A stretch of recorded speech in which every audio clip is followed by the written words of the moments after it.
உணவே தெய்வம் பொன்மொழிகள் பகுதிகளை பார்ப்போம்.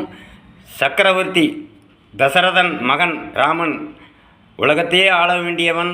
ஆனால் தன் பிள்ளைகளை ஆள முடியவில்லை, தன் மனைவியோடு இருக்க முடியவில்லை, தம்பி தங்கைகளோடு இருக்க முடியவில்லை.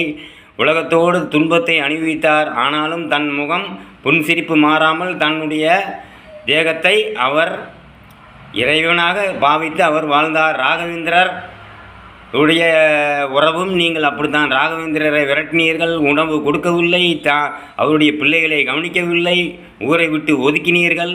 ராகவேந்திரர் கொடுத்த மரியாதை நீங்கள் இதுதான். அப்புறம் வள்ளலாரை நீங்கள் விரட்டினீர்கள், அவர் எழுதிய எழுத்தென்ன, அவருக்கு நீங்கள் கொடுத்த மரியாதை என்ன? அவர் புத்தகத்தை எரித்தீர்கள்.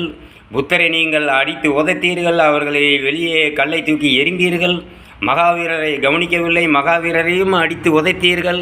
இதெல்லாம் நீங்கள் செய்யும் தர்மமா என்று சிந்திய